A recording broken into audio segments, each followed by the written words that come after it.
कोनो पढ़े वाला लड़का कोनो लड़की के चक्कर में एक दिन से 2 दिन पड़ल, सोचत बा कि हम पढ़ाई करे आइल बनी कि प्यार करे आइल बनी। लड़किया के समझावे लगल।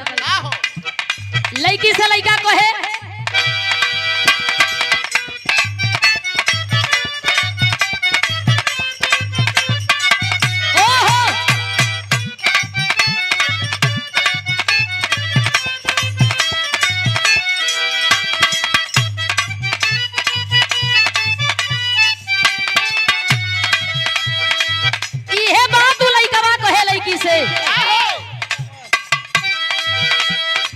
पढ़े के उमारी बात करे दे पढ़ाई।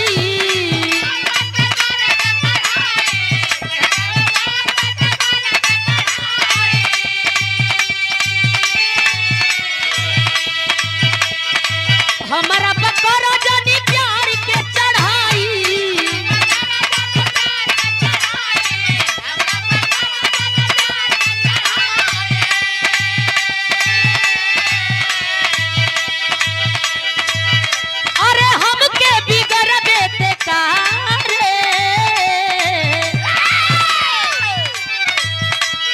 लड़किया कहे कि जवन सोचा तारा तवन हमहू नहीं करे वाला, तू पढ़े वाला हमहू पढ़े वाला। लड़का कहे कि शंका होता तब हम कहता नहीं। का कहे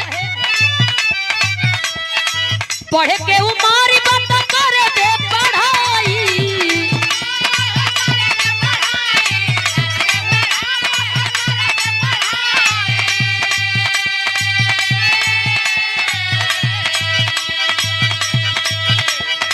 हमारा बकरा जानी प्यार के चढ़ाई।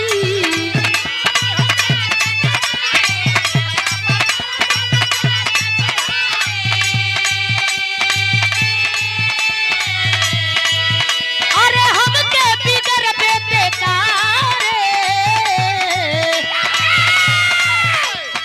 हमहू सयान बानी तू सयान, हमहू जवान बानी तू जवान। चल कर हाय हाय रे हमर पियवा दुलारे।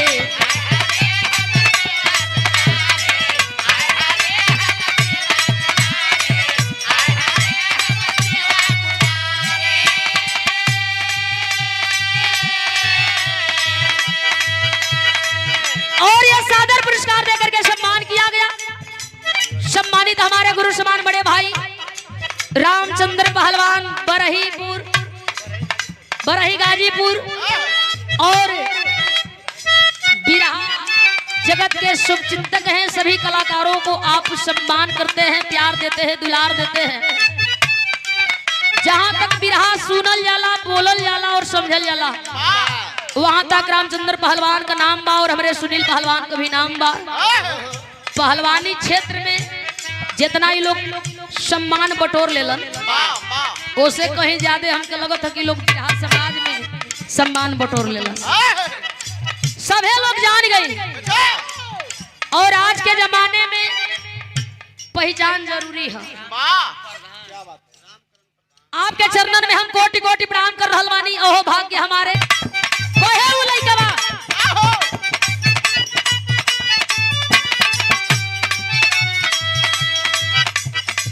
पढ़े के उमारी बात करे दे पढ़ाई।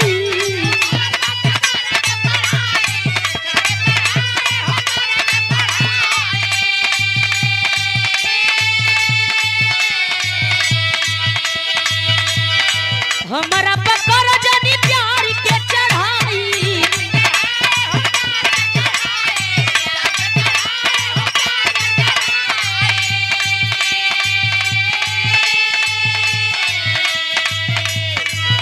अरे हमके बिगर बेटे तारे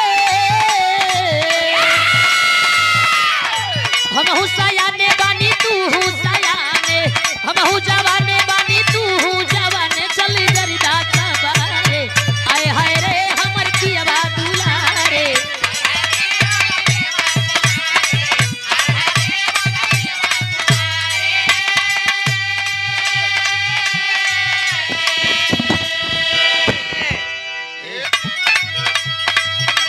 खेल के उमर बात कहतारू खाए के कहतारू खाए के